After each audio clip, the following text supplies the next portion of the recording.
16వ వచనము, చూడుము నా అరచేతుల మీదనే నిన్ను చెక్కి ఉన్నాను కదా. మరి ఏ తెలియని ఇలా చెక్కు ఉంటుందా కదా. ఈ రోజుల్లో టాటూ ప్రపంచం కదా. ఈరోజు ఇప్పుడు ఎలాంటి ప్రపంచం ఇదంతా? టాటూ ప్రపంచం కదా. అంటే ఇంకా చెప్పండి, ఈ టాటూలు ఇప్పుడే కాదు ఎప్పుడో ఉన్నాయి.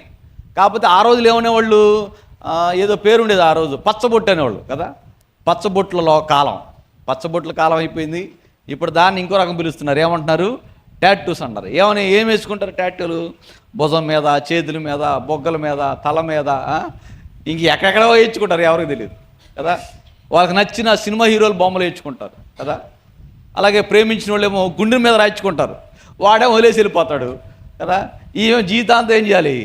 ఆ మచ్చతోటి ఎడుతూ కూర్చోవాలి, అంతేగా. మళ్ళీ పెళ్లి చేసుకున్న భర్త ఊరుకుంటాడా? అది చూసేప్పుడల్లా తద్దా ఉంటాడు కదా. ఇట్టాగే ఉంటారు మనుషులందరూ, ఇట్టాగే.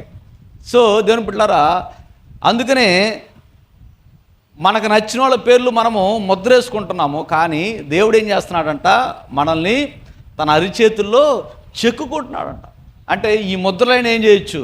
చెరిపోయచ్చు, ఈ మచ్చలైనా తుడిపోయచ్చు. కానీ దేవుడు చెక్కుకున్నటువంటి నీ రూపాన్ని మాత్రం ఎవ్వరూ ఆయన చేతిలో నుండి చెరిపి వేయలేరు. అంటే అంత స్ట్రాంగ్గా ఉంది దేవుడు ప్రేమ నీ పట్ల, అంతగా నిన్ను ప్రేమిస్తున్నాడు.